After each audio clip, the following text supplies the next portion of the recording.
gracious Heavenly Father, we gather here together asking for your guidance, wisdom, and support as we begin tonight's meeting. Help us to engage in meaningful discussion and nurtures the bonds of community here at Sandy Pines. Enable us to draw up the wisdom of yesterday as we respond to the questions and concerns of tomorrow. Give us freedom to speak truth boldly and with kindness. Give us patience to listen openly without prejudice. Give us confidence to discover and explore new possibilities. Give us wisdom to discern what is right and good and just. As we vote tomorrow for new board members, give us wisdom for the right candidates. Sandy Pines has been blessed over 52 years and counting. Please restore health to all of our members dealing with illnesses and comfort those who have lost loved ones. As our 2024 season comes to a close, we say thank you for the great times we've had here, and to thank you to our entire staff. Bless them over the winter months as they prepare for another exciting season. We ask this all, Lord, in your name. Amen. Amen.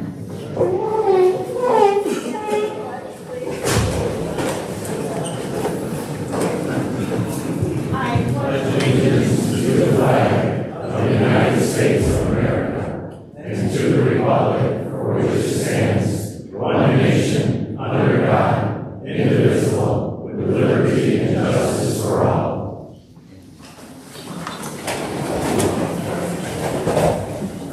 Kimberly, can you do the roll call for us, please?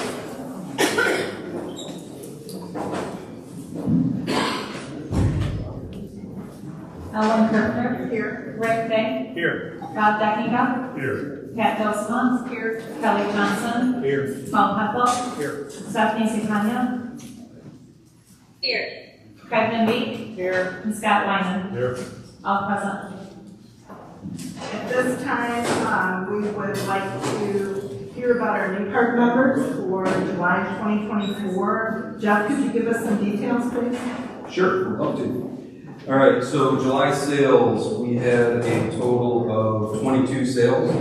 Breakout of that was 10 for sale by owner, 7 Sandy Pines sales department, 5 through the transfer process. The demographics on that was we had 1 member in their 20s, 3 in their 30s, 6 in their 40s, 10 in their 50s, 7 in their 60s, 5 in their 70s, and 1 in their 80s. Just some sales stats as well.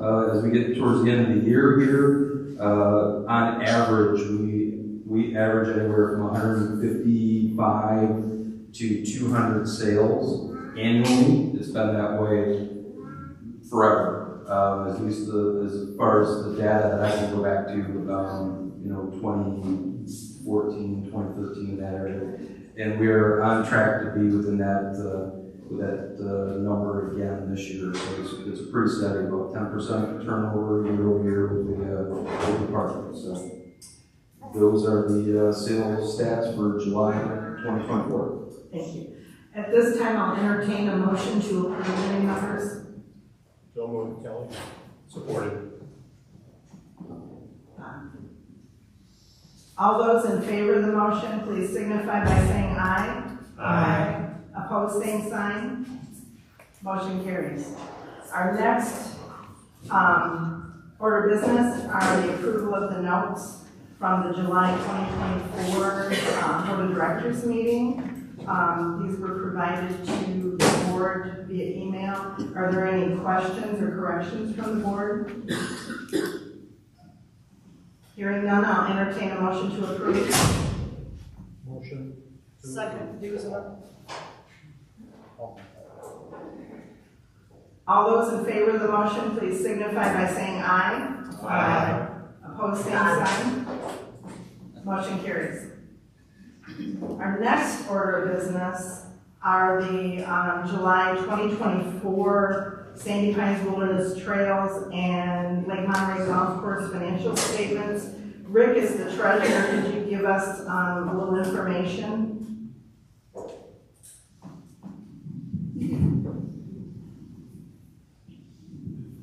Yes, so the finance committee did meet 2.5 hours and reviewed all of the information. The check registers went through everything as far as all the financial statements, and they approved what you see as their recommendation to this board to approve. Thank you. Kimberly, could you give us the July 2024 Sandy Pines Wilderness Trails financial statement review, please? Yes. As of July 2024 for Sandy Pines, days cash on hand is currently averaging about 168 days. Historical trends have suggested a slight decline in the final 2 months of the season. However, with the projected fund transfer for the pool, completion of that and the capital payback, we are anticipating days cash on hand to be estimated closer to about 180 days. The recommended range for a not-for-profit organization is between 90 and 180 days, or 3 to 6 months. The Charles Schwab investment account in the month of July saw a slight increase of $36,000, with a total gain compared to prior year of about $100,000. Year to date, net income is currently at $1,171,000. This is reflecting a $280,000 decrease from the prior year comparison. There are a few factors contributing to this decline in comparison to prior year. Last year's net income did include the $99,400 employee retention credit payment, which was booked in miscellaneous income. Cable Wi-Fi payments are $351,000 higher than last year for expenses due to the full charges for all member accounts this season, as opposed to the charges starting at the beginning of the season last year. So there's a little bit of a discrepancy or a change in timing there. Additionally, internal cable charges did increase due to the support of new cameras and networking for the recently installed gas pump and other facilities. And the total expense is projected to exceed the budget by about $70,000, which has been accounted for in the upcoming fiscal year 2025 budget proposal. Utilities are showing about $150,000 higher than last year. This is partially due to increased costs in the most recent July bill. We are investigating whether this is due to higher member usage during the warmer summer season, or if it's increased with the internal charges related to the lake pumps and new amenities. So we should have that detail in a few weeks and be able to provide that next month. Labor costs have also risen in the recreation department due to the addition of staff for the new amenities, but it is accounted for in the current budget, so we don't have any concerns there, but it does reflect a change in the comparison from prior year. I will provide additional highlights tomorrow at the annual review, but for today's review of the financial statements for July, that completes my summary. Does anyone on the board have any questions or comments on the July Sandy Pines Wilderness Trails financial statements? Hearing none, I'll entertain a motion to approve. So moved, Dave. Supported. All those in favor of the motion, please signify by saying aye. Aye. Opposed, same sign. Motion carries. Kimberly, could you give us a rundown on the Lake Monterey Golf Course financial statements for July 2024? Yes. For July 2024, Lake Monterey Golf Course, operational cash is increased by about $164,000 compared to prior year. This is primarily due to the recent payouts of our member receivables and the strong financial performance both last year and then continuing into this current fiscal year. Net income is up $74,000 from last year, and that's been driven from the following factors. We're noticing an increase of about 16% in green peas. Food sales, although overall food sales are down, the reduced cost of goods sold has maintained that income at last year's level. Our beer and wine sales is up 4%. Merchandise sales, despite the lower overall sales also, there's a reduction in the cost of goods sold, which is leading a $1,300 increase in the net income. There's also attributable to the increase in net income is a control of with the salaries and wages. The salaries and wages is down about 13% from last year. This is achieving 81% of the budget amount currently, and this is due to the elimination of the overlapping general manager roles and then more efficient labor management within the golf course. Total expense for the golf course is down 6% or $26,000 from last year, and that's achieving 70% of the overall budget. And that's my review for Lake Monterey for July. Do any of the board members have questions or comments on the Lake Monterey Golf Course financial statements? Hearing none, I'll entertain a motion to approve. Second. All those in favor of the motion, please signify by saying aye. Aye. Opposed, same sign. Motion carries. Kimberly, could you give us a rundown of the 2024-2025 finalized budget that we'll be voting on? Sure. I will start my review with the proposed fiscal year 2025 budget for Sandy Pines, and then I'll review the budget for Lake Monterey Golf Course because we'll probably put those together. Okay. The current operational budget does reflect a net loss of $231,846 for the current year, fiscal year 2023 and 2024. The proposed fiscal year 2024-2025 operational budget is now targeting a net loss of $232,696, which is reflecting an additional net loss of $851. The cash flow budget under this proposed budget stands at $395,304. It is important to note that following the without this transfer, the adjusted cash budget for fiscal 2025 would have been $483,987, which is slightly below the previously realized cash budget of $500,000. So just to elaborate a little bit more on that, it was the decision of administration, the finance committee, and the board to start applying that CPI individually to both the operations and the capital. Otherwise, we were finding the money is going into operations and being taxed, and then we're transferring over, we're not getting that cost savings. So we're trying to leverage that a little bit better. The CPI index for the 12-month period ending in March 2024 is 2.8%, and that is resulting in an increase per membership of $46. Of this, $40 will be allocated to the annual dues, and 6% will be allocated to annual capital. We have also implemented a 5% increase in the cable TV Wi-Fi assessment, and this was the cap of this for the most recent ballot election was a cap per year of 6%. This will raise the fee from $426 to $448. And this is to cover the already implemented rate increase that went effective and Sandy Pines has been absorbing since January 2024. The following fee changes will be reflected in the upcoming proposed budget.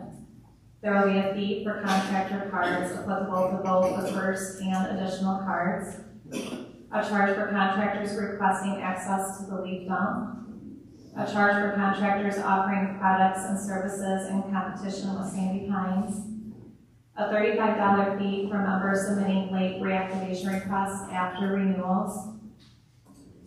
There is a proposed increase for gas fees, which will increase from $5 to $7 per car, up to $15, and then $15 if you're using the security assistance, and $25 for campers' guest passes.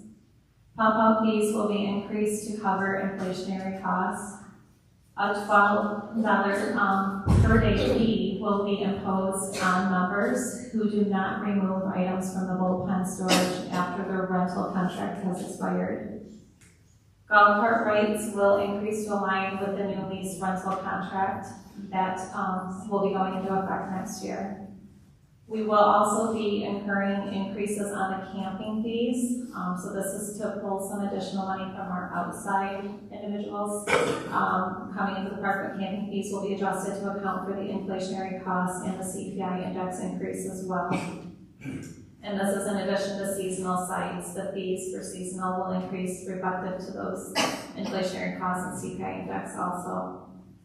And then last, a $500 new member capital contribution. This came up at some of our recent town hall and then discussed at the finance committee and on the board. So it has been proposed in this budget to add a $500 new member capital contribution fee based on that member feedback. The individual department changes from fiscal 2024 to fiscal 2025. Individually, each department, it will be highlighted and that will be posted online once the budget is approved, or once it's been approved. Also, the last page of the budget, for Sandy Pines will include a summary of the proposed capital budget, also for fiscal 2025. So you'll be able to see a summary of the projects that will go into place for 2025. I do want to just briefly mention that there will be because we've had more recent larger projects with capital, that's going to slow down a little bit just to recoup that fund balance. So other than the most recent project of the dam to take the Lake Monterey Dam to take place, and then the CC1, and we'll go into further detail on that either later today or tomorrow. So that's a brief summary for Sandy Pines, and then for Lake Monterey.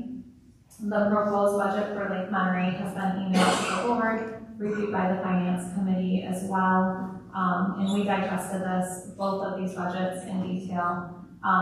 But with Lake Monterey budget, we have adjusted the figures. We're seeing more increases in the revenue, so we're taking that into effect and adjusting wage or expenses where we're seeing them with the inflationary costs. So overall, the net income for Lake Monterey budget for the new fiscal year is showing an increase of $4,050. And then for the capital for Lake Monterey Golf Course is showing just one project currently, it's showing just one mower replacement. And they are going to be saving funding in the capital project for Lake Monterey because we will be needing to rebuild the bridge by the hole number 18 green. And that summarizes the proposed budget as presented to the finance committee and then passed on to the board for today's approval. Do any of the board members have questions or comments on either of these budgets? As Kimberly mentioned, we did discuss this in detail. Hearing no questions or comments from the board, I'll entertain a motion to approve the Lake Monterey Golf Course and the Sandy Pines Wilderness Trails 2024-2025 finalized budgets. So moved, Scott. Supported. All those in favor of the motion, please signify by saying aye. Aye. Opposed, same sign. Motion carries. At this time, I have a few comments. I appreciate y'all being here. I appreciate everybody's polite demeanor.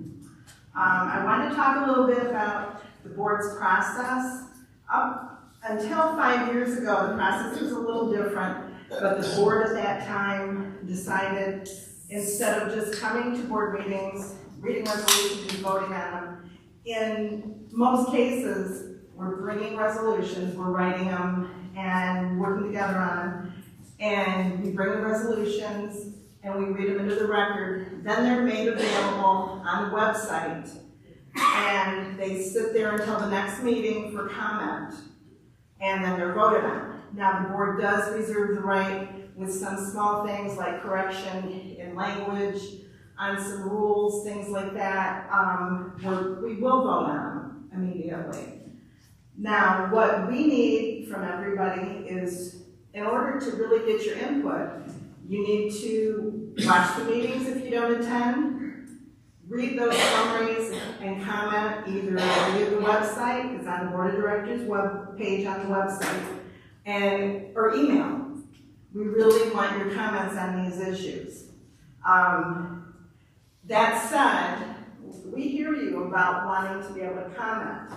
So I'm going to encourage the board prior to next year to look at a process like they do at like township meetings, where we can offer, if we read a resolution without the 30-day notice, we can offer, members an opportunity at that time. to comment. We'll try to work on that.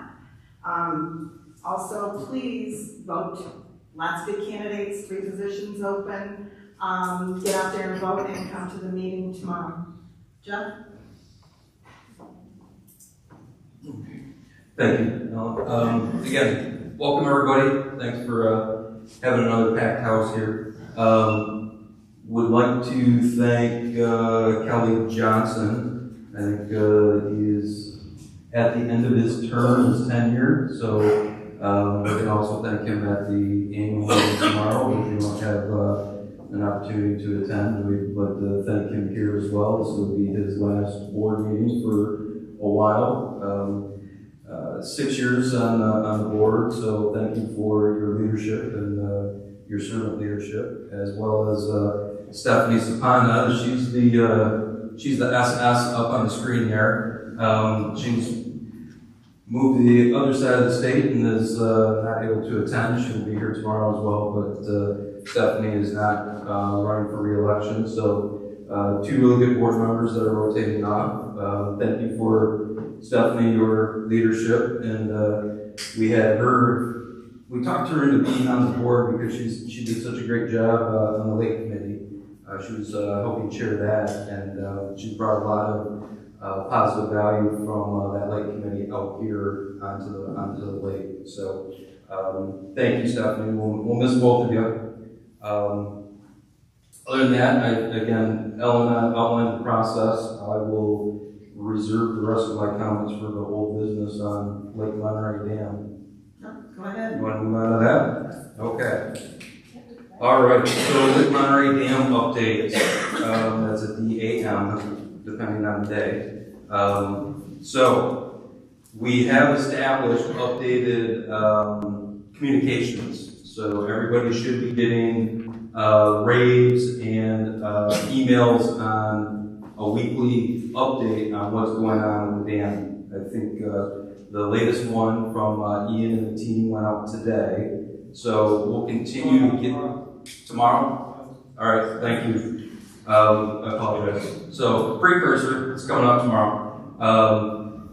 We'll continue to update the membership on this. So the timeline still remains September 9.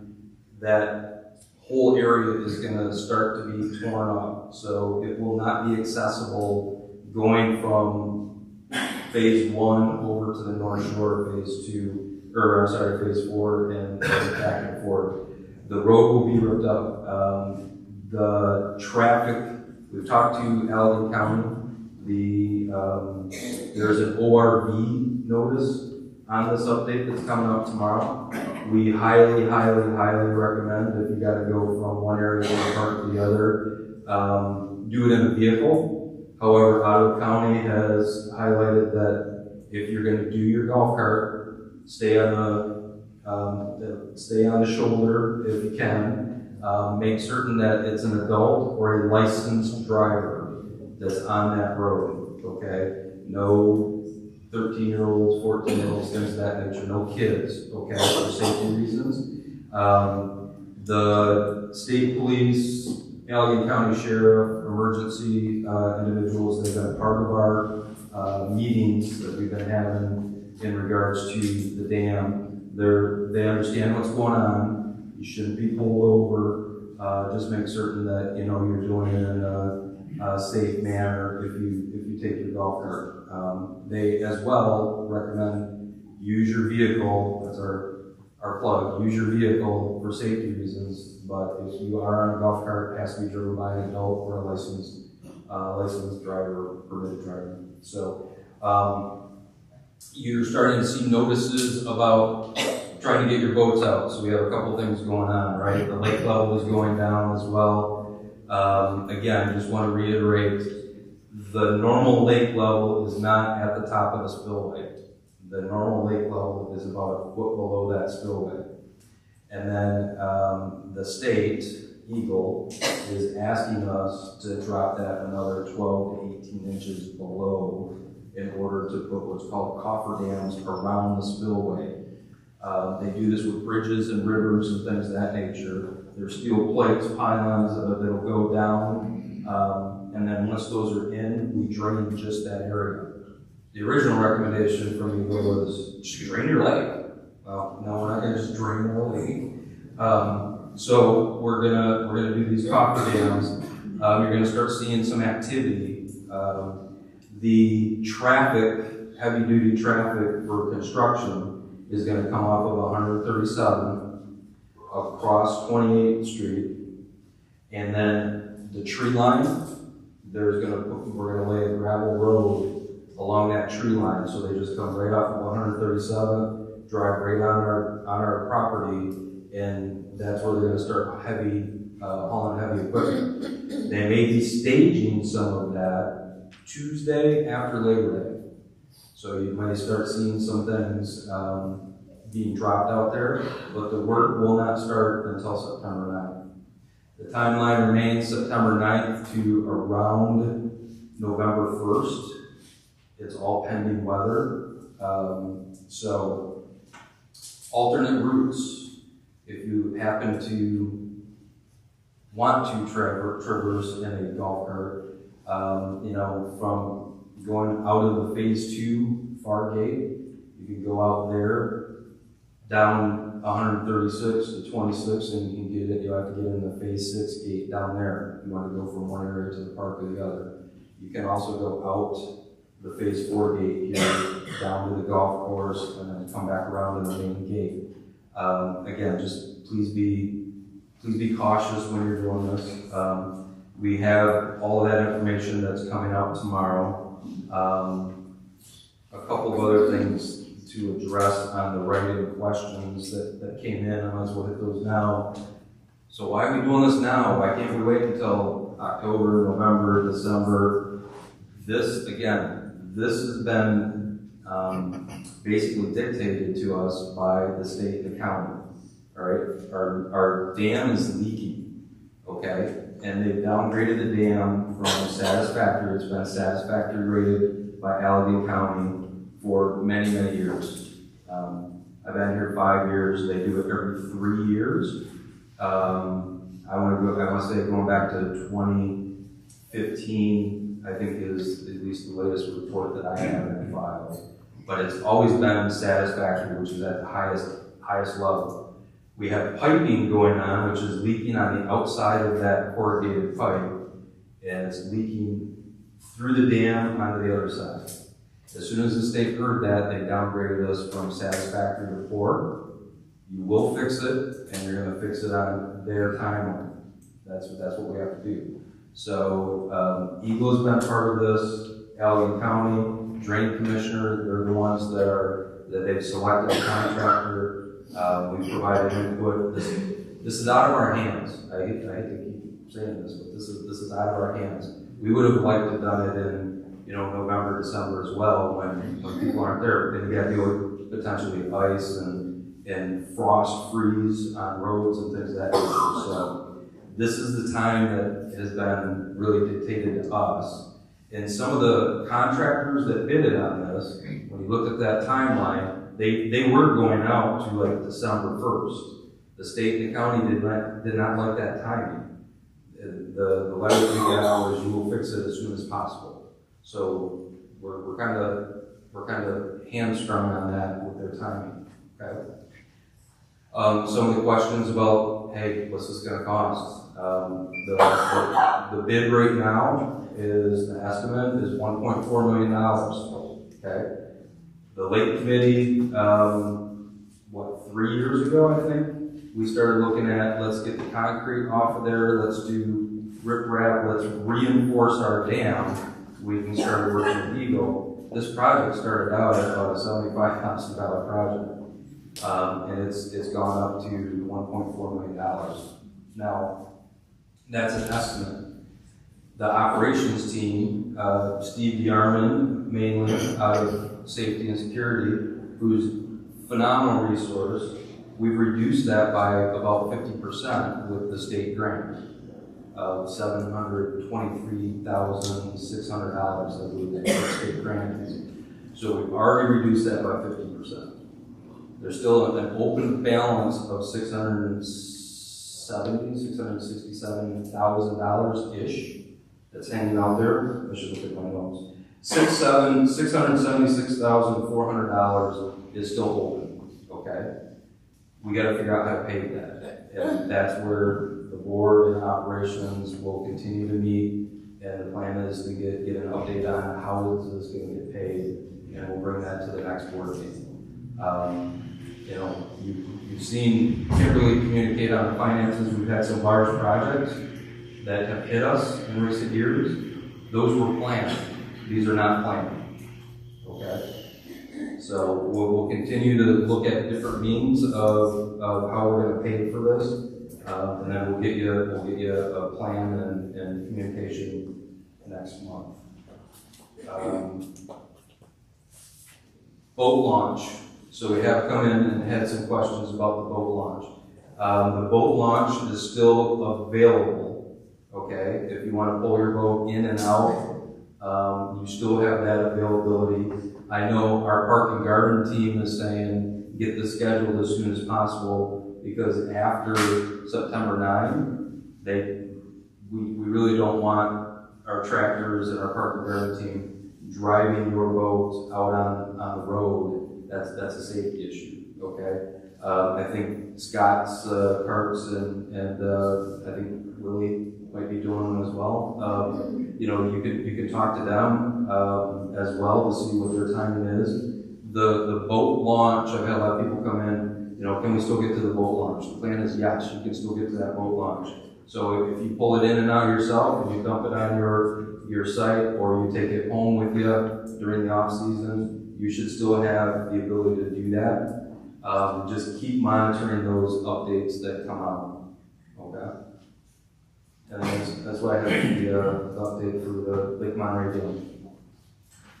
Okay, we're gonna move on to an update on resolution 062124C. As it pertains to the recent discussion at Sandy Pines, there was information communicated at July's open board meeting that the ANSI standard was not applicable in Michigan. Now, we reviewed this with our legal counsel, and the ANSI standard is indeed entirely applicable. And I'm going to get into some legalese, so I'm just going to read it. Because the state of Michigan has incorporated it by reference in State of Michigan Rule 325.1551D, where the state of Michigan adopted the ANSI standard A119.5 as part of the definition for a park model recreation unit. The state has explicit authority to promulgate rules by virtue of MCL 333.12511. The department, with the advice, assistance, and approval of the advisory board, shall promulgate rules regarding sanitation and safety standards for campgrounds and public health. The rules shall recognize and provide controls for different types of campgrounds. This is exactly what the state has done. So the ruling is that ANSI has been incorporated into the law, and it's not voluntary, it's enforceable. So we're going to continue reviewing applicable information regarding these issues. We're going to continue to engage with state and township representatives.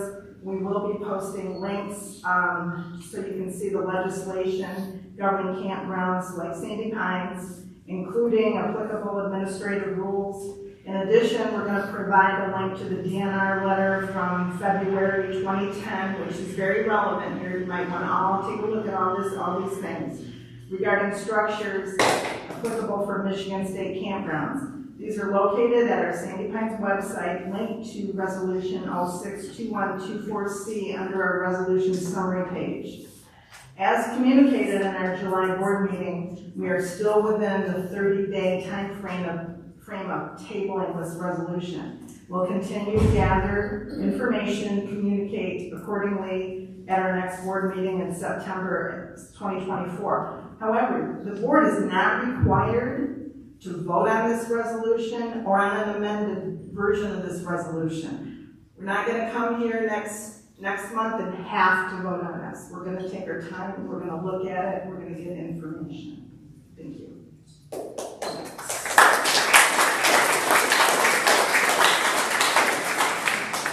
Okay, under new business, Jeff, do you want to talk a little bit about the annual membership meeting and election? Sure. Hey, it's time to vote. Absentee ballots were due at 4 o'clock today. Administration closes at 4. You still have the ability to vote tomorrow downstairs here between 10 and 2. We've got 4 excellent candidates that are running and deserve your guys' consideration and vote. If you still have any questions or you need some information, their bios are still in they're in the August footprints, and you can get them online as well. Watch the Meet the Candidates from July. That is out there on the YouTube channel as well. So 10 to 2 here. Bylaws state if you are not in good standing, you got to get in good standing. So we have communicated to public safety because administration is open at 8 to noon tomorrow. If you have to pay your bill and you want to vote, public safety is open 24 hours. So you can go make a good standing payment there and then come back and vote if you need to. So annual membership meeting tomorrow, 10 to 11. I'll provide an operational update. Kimberly will provide a financial update outside of some of the stuff that we talked about here. The board will have opportunities to vote. It's about an hour meeting. We want to do about half us communicating and then the other half the membership asking questions as well. So hope to see all of your smiling faces there. Jeff, could you also touch on the September board meeting change? Yes.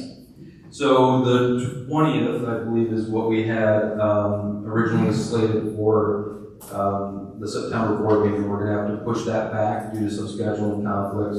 We thought about moving it up as well, but due to timing, after a holiday, trying to get the financials done and the finance committee approving the financials and things of that nature, we had to push it back a week. So it will be the 27th of September, and it'll be at the Phase 1 Indoor Pavilion. We've got this building booked already for a wedding. We've got some other things conflicting with that time, so apologize for making that late change. We also communicated earlier this year that a town hall, a late town hall, was going to be kind of at that same time frame. That one we did move up, so that one I believe is going to be Saturday the 14th. So we'll get that in the footprints as well. We'll do our normal rave communication. So we want to make you guys aware of a couple of those changes. Apologize for that, but September we got a lot going on. So. Okay. At this time, I'm going to read a resolution, and we are going to vote on it. And I know, that it hasn't been 30 days, but in this case, what we're voting on is adding to the rule book the exception that we made to the rule regarding storing docks and green spaces last year. There were concerns because, Eagle insisted we take docks out of the lake. Where are we going to put them? So we made an exception to the rule last year. We want to change the rule this year. So resolution number 081624A, resolution to amend rule book handbook. Whereas the bylaws of Sandy Pines Wilderness Trails Incorporated, Article 8, Section 6E, gives the Board of Directors the power to adopt, amend, rescind, and repeal use of Sandy Pines property and the conduct of its members and their guests. Whereas Rule Section 10, Park Property Usage, Subsection B, Green Area Usage, does not address boat dock storage.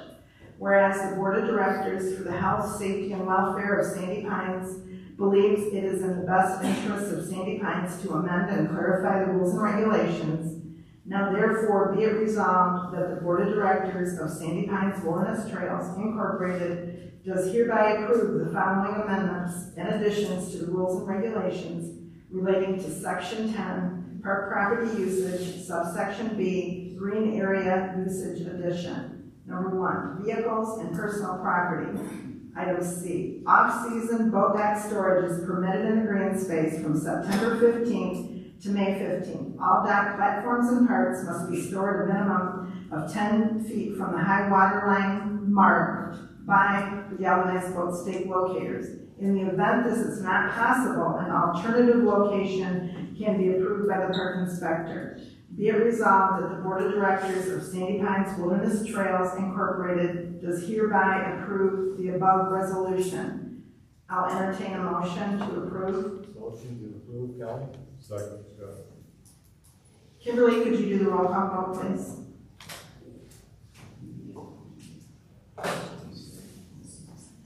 Craig Benby, Yes. Scott Wyman, Yes. Ellen Carpenter, Yes. Rick Day, Yes. Bob Dackenbaugh, Yes. Pat Dosma, Yes. Kelly Johnson, Yes. Paul Pepple, Yes. Stephanie Santana. So she dropped off. Okay. She's having connection issues. So 8-0 passed. Thank you. Okay, well, that was, we'll have questions on that. We need to adjourn the meeting first. And with that, I'll entertain a motion to adjourn the meeting. Supported. Second, Scott. All those in favor of the motion signify by saying aye. Aye. Opposed, same sign. Okay, we're adjourned. Jeff, did you get the guidelines for number of questions and answers and comments? Yes, so again, this is the Q&A section. We've got 30 minutes. The handy dandy timer, we'll keep, try and keep everybody on track. If you have a question, if you could step up to the mic, provide your name and site number, and feel free to, I want to say fire. Yeah, my name is Go ahead and ask a question. Rick Poole, 342. In regards to the last motion, I think it would be a good idea if you would require the members to identify who owns the dock. Because if the maintenance is coming through and there's a problem with the dock, or it needs to be moved or something like that, then they can look on it and they know whose it is. So maybe somebody could produce a placard or a sticker, but I think it would just be beneficial so you know who owns that piece of wood sitting on the green space. That's all I have. Fair point. Thank you. Hi there, Mindy Bashaw, Site 1072. My comment is on the rule that has been added to the Michigan State recommendations.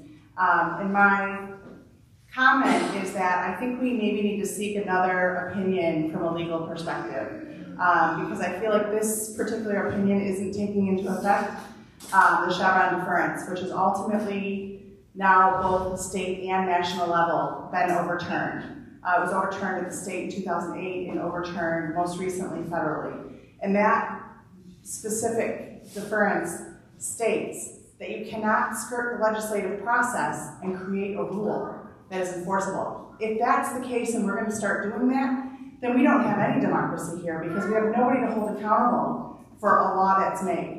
So the Chevron deference takes away the ability of governmental agencies to create a rule or make themselves experts to create a rule.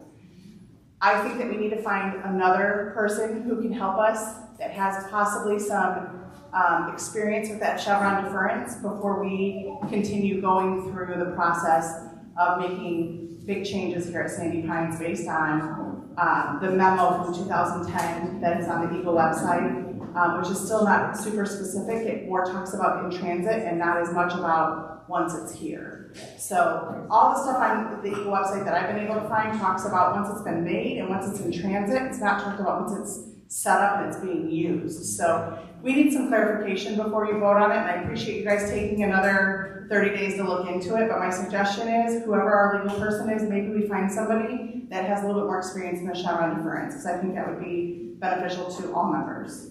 Thank you.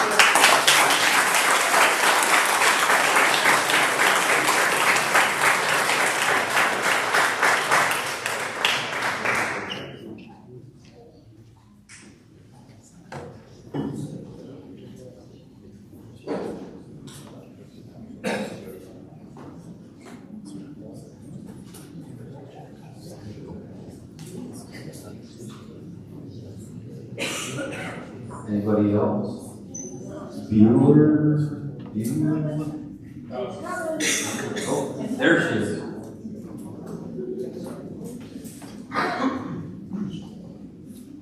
Well, I got my exercise for the day.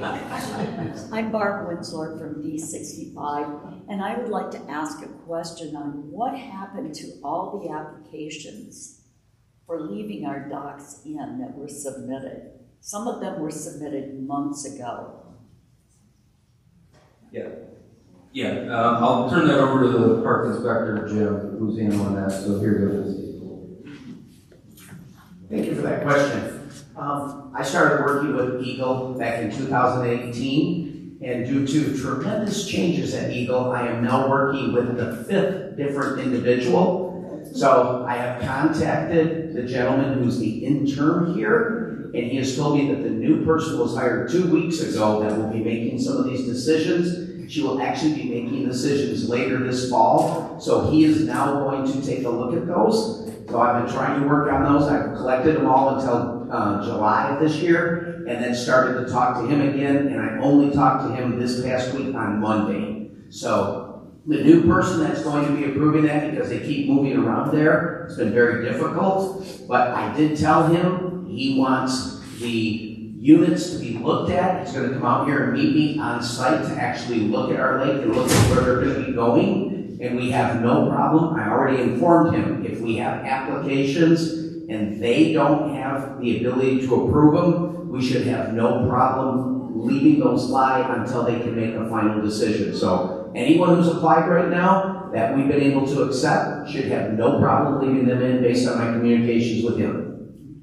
Okay, so we can leave our docks in as The long as... ones who have applied can. It's too late for anyone else to apply at this point to be able to leave them in year-round at this point. The ones that have applied, he's aware of them, and we are in communication with him. He will be in turn taking it and then handing it off to her for final approval. Thank you, Jim. You're welcome. Thanks.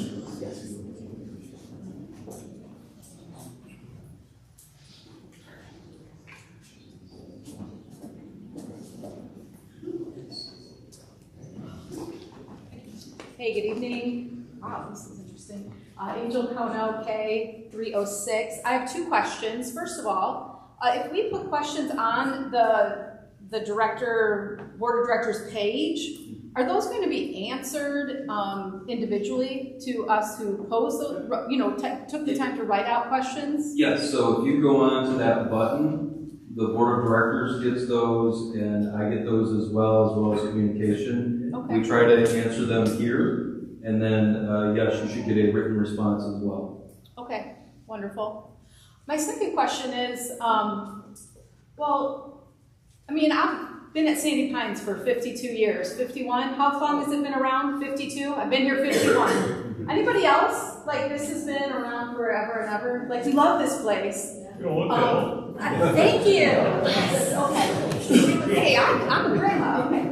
I just had a new grandbaby this week, if anyone wants to see some photos.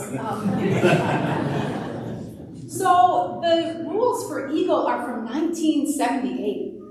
And I'm trying to understand how those have not been updated. I understand that you can't answer this question, but is someone asking the questions? In 1978, a lot of things were different. And here we are with a very different kind of park than you would have found in the 70s. So my wondering is, would it be possible to talk to someone at the state level to see if we could come up with a different designation for a place like Sandy Pines that was not a campground, was not a mobile home park, but had some combination of things in the middle? So, Right. there you go. Good question. So, again, part of the table is for 30 days, and then we're going to continue to gather the information. We have sent specific questions to Eagle, and again, ironically, Jim and I were chuckling a little bit because the person that we used to deal with, she was here when I first started in 2019, and came around and said, hey, the new state rule for the sheds, you have to have the 4-foot clearance. You have to have that done in 30 days. We said, well, it's end of September and everybody's gone. We put the plan together to say we'll correct it through attrition, through the sales process. She's no longer at Eagle. So she's in a different department. But we have submitted some specific questions, and they did reach out back to us, I want to say Monday of this week, so about a week and a half, 2 weeks after we sent the request. They have acknowledged our questions, they've received them, they're getting them into the right hands, and we're waiting for response. And we're asking for a written response on this. We're not asking for an anecdotal, hey, here's a phone call, here's what she can do, and here's our recommendations. We want something that we can go back and say, you've provided this, and this is what we're doing. So the plan is to continue to go after that, and as soon as we get that information, we'll start making plans accordingly.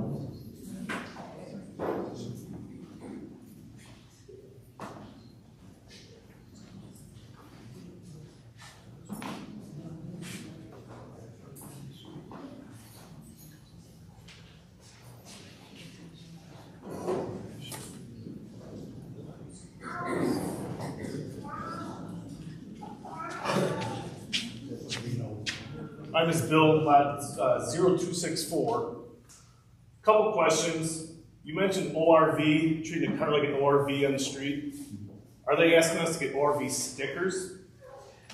Not necessarily, no. What they're asking for is, and I'll pull see if I still have communication here. What they're asking for is there's some guidelines for ORV that they're asking us to make certain that we try and follow. So key points of ORV ordinance. Purpose is to regulate ORV operation on county roads in alignment with Michigan's Natural Resources and Environmental Protection Act.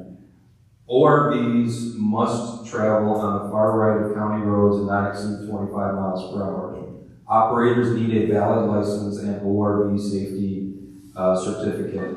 Youth under 12 cannot operate ORVs on roads. Those under 18 must have adult supervision and an ORV safety certificate. ORVs must have specific safety equipment and meet noise emission standards. So some of our carts that are in the park are ORV standard and they can meet these. But basically what they're asking for is make certain that there's no kids driving them. They stay as far to the right as possible, and they understand this is a temporary situation. So they're not going to ask to get an ORV sticker. You have to go through an ORV class to drive a golf cart. Because again, when you think about it, this starts September 9. Kids are going back to school. It's starting to ramp down. You're going to have the park for maybe another 30 days. And that's been the communication that we've been having with the county and the state. So they just want to highlight these recommendations and guidances. If you're going to travel on the road, please follow these. Does that make sense? Yeah. And then my last question is, you mentioned we're asking questions to Eagle and to the state. What questions are we asking them? So good question. We've taken a lot of the questions from the board, our legal team, some of the questions that you guys have asked us as well, and basically questions on the documents. And we're asking them to provide us some direction as to, hey, does this apply, does this not apply? Hypothetically, if some of these modifications are in the park, your question is, can they get grandfathered? Can we move forward on a regular basis? Or what is a corrective action plan that they would see acceptable if there is non-compliance in this park? You're welcome.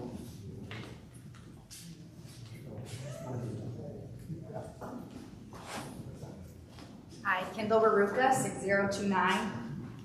First, I want to say thank you for tabling it. We appreciate that the board is doing everything that they can to help resolve these issues. And I think what a lot of us sitting in this room forget is that many of these issues could also be affecting them. We all have sites. We all have things that, might have happened 20 years ago that weren't approved and you weren't the owner. And I know that you're spending hours and hours and hours of time outside of what we see here on this issue. So I just want to say thank you. I appreciate it. I'm sure everybody here appreciates it. And we trust that you'll help us make the right decisions for the park. Thank you. Mr. Brown, K294. You said you're tabling the resolution. Is there a possibility that the resolution will be rewritten? Because the way it's written right now, it's very vague. When it talks about modifications, it talks about modifications on plumbing, electrical, and so I was just wondering, when they do vote on it, are they going to be voting on this exact resolution, or are they going to possibly modify it? Right now, the plan is to take the information we get from Eagle and regroup. I can't say we won't vote on it that way, but it's highly unlikely because it was tabled in that version. Okay. We just can't commit right now to what the results of our, investigations will show. I really doubt we'll be voting on that. I know you're not tonight, and I sincerely doubt we'll be doing that in September. This is going to be a longer-term process, and we want to have better information before we write anything. Okay.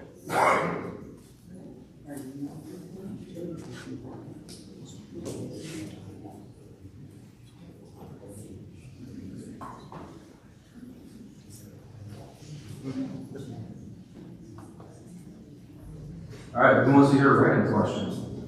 Anybody? All right. In the front row. All right. These are all pertaining to the dam. What is the cost to replace it? How much money set aside? What do we get from state and federal? We already answered that one. All right. Timing. Why does it have to be done in September? We've already answered that one. Wow, we answered a lot of these. So here's an interesting one. All right. How did the site in phase 2 get approved for a double porch on each side when I saw it come in fully closed? So that one was two things. The double porches, if you remember, that was passed last month, effective. You can no longer get a second porch by August 1st. Okay, so that rules in effect. When you take a look at, if any of you have purchased park models and things of that nature, you don't buy them like now and get them next week. We've taken a look at items that have been already in process, pending, and those are allowed to be purchased and come in. Now the question specifically of, if you look at that one, if anybody knows what this one is talking about, the siding, it came in fully enclosed. And again, here's the conundrum that we're trying to work with. The park model manufacturers will fully enclose these, put the windows in, siding, so they can transport it down the road and get that RVI sticker, okay? So that's legal. That meets all of the requirements. If it goes across the street to vacation land, it stays the same. Vacation land hasn't done anything to it. When it comes into our park, and this is one of the questions, right? When it comes into our park, then what? That trailer was met specification, met state law. When it landed in our park, they've torn off the vinyl siding on that. There is a hole behind that siding, and if you look at that, they have put in a waterproof slider. So they've gotten rid of the siding, put a slider in. It still is fully enclosed, its own structure, its own unit. So if the state came in and said, hook that thing up and get it out of here, they do that. It still is legal and meets the requirements of RVIA and the campground rules and laws for the state of Michigan. So that one was ordered in January, came in that way. Yes, the siding was up. You can pull your siding off. What's behind that siding, if you put shiplap, I see a lot of people use shiplap and things of that nature. If it's waterproof behind that shiplap, and you have a door or a slider in there so you can access your second porch, you are still legal and compliant because it's a fully enclosed unit and it's waterproof, on a single chassis, on a trailer, and you can tow it down the road if the state comes in and looks at that, asks you to hook it up. That's how that one got approved, and that I can't tell you how many calls I got on that one. Yes, that's how some of them have come in, and as long as it is a fully enclosed unit, you're good, the number's good, Sandy Pines is good. Does that make sense? Okay. All right, good. How much time we got here? 11 minutes. I've been reading and hearing a lot on Resolution C of late. What troubles me the most is that from what I hear, the full board is not privy to all pertinent documents and information pertaining to this issue. I would challenge that. We've continued to share through our work sessions, through workshops. We've continued to share the same documents. Whether the argument was for or against, the documents are the same. And you go out to that link where Resolution 062124C is at. There is now a document link out there, and you should have 4 documents that you can review. Document 1 is PA 368, which is Public Act 368. That's your state campground rules and administration. It's a long document. It's great if you are having a hard time sleeping at night and you want to read that, then it'll knock you out. So we put a summary on there. Page 5 is what's referenced in the state law. That PA is a Public Act 368. It's Michigan legislation. And that references on page 5 what a park model is and the standard that it has to meet. And it's the ANSI standard A119.5. So that's where the state has promulgated, I still can't say that word, promulgated that word or that standard into law. That's a summary. So those 2 documents are out there. The MCL law also states here's how the state can do these things by making a standard referencing it into law. So that's an MCL document that's on there. And then somebody referenced the February 26, 2010 campground ownership, campground structures, email and letter sent to all campground owners from, at that time it was DNR. That document has also been carried over to Eagle. That if you have any interaction with myself or the park inspector, those documents we're bringing out there and showing you. Here's what the structures say from a campground standpoint. Here's what we have to meet. Those 4 documents are out there now. As we start getting answers from the state and other entities that we're talking to, if they're allowing us to share those, then we'll put those out there as well. So I challenge that it looks like we're not sharing the information. Now, sitting on the board, everybody may not have the same agreement, which is a different story, right? But the information has been very transparent and shared amongst the board. From what I'm hearing, there is no evidence that the state or any other oversight body is actively interested or investigating any issue related to this resolution. Fair point. Here at Sandy Pines, we have good relationships with surrounding campgrounds. We've been contacted by a surrounding campground. Eagle has gone in and basically went to that campground and said, you cannot do some of the things that we're doing. So we're trying to get ahead of this. Right now, has anybody come into Sandy Pines? No, they have not. That's why we want to get in front of it, and we started to ask the question of the state. I would ask that the board would operate in a transparent manner, which they are, so that all information is shared equally and clearly, and that any resolutions considered dealt with real and substantive matters. This is a huge challenge for us because we are a campground from 1971, and if we lose that license, there is other things that we haven't even talked about that Sandy Pines would have to bring current and up to date. So this is the whole purpose of this, is trying to make certain that we're protecting our campground license. Please reconsider adopting Resolution C. It's been tabled and we'll continue to gather more information. Okay? Same question. Who wants to talk camping? All right, 6 minutes. I'm going to keep reading this. So, why aren't we offering packages for overnight sites? For example, bundle, site, golf cart, round of golf as a package deal during the week to sell sites that we might have open capacity on. So we do, you're just not seeing it because our systems have a challenge of trying to bundle all those together for like a package deal. But Janelle and Ian in communications, Janelle, camping manager, they do a great job of discounting camping during the week. We partner with like a Monterey golf course. If you're a camper, you get a discount on golfing, you get a discount on apparel. So we are doing those things. You're just not seeing those on our website because it's kind of hard to bundle those all together to our current systems.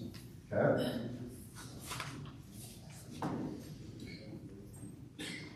Please consider banning all political signs from the park. Keep the joy in the park. So this came up again in 2022. We do have a policy out there for signs and flags. Where do you draw the line? I don't like this candidate. I don't like that candidate. I hesitate to say this, but I'm a Dallas Cowboys fan, so I don't like the Lions. So I want you to take down your Lions flag. Where do you draw the line? So the policy is be respectful of what you're flying. We're not going to censor freedom of speech here. Okay. You have to make certain that you're respectful. No vulgar, no, offensive. And in 2022, we did have to go down. We had a flea market that was selling some vulgar stuff about candidates, right? So we went and took that down. We've had flags taken down. So this year has been uneventful. And please, let's keep it that way. Okay. But we do have a policy and it is posted. All right, 4 minutes. Is it possible to trim, not remove, the trees by the adult pool area? Sun is gone at this time, late summer by 3 o'clock, and the adults are having a hard time tanning.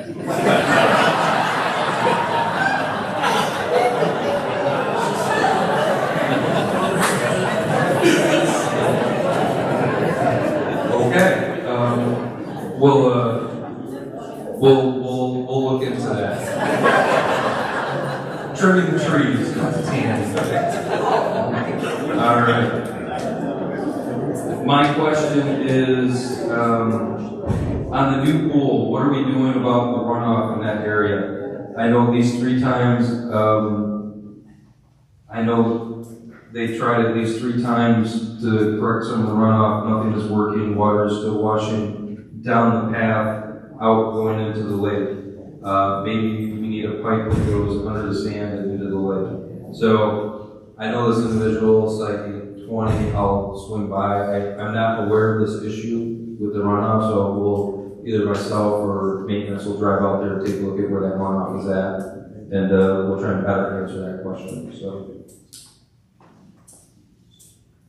2 minutes and 40, 2-minute warning, last call. I've gone through all the written ones. All right, everybody good? Okay. Thank you for respectful and a good conversation meeting.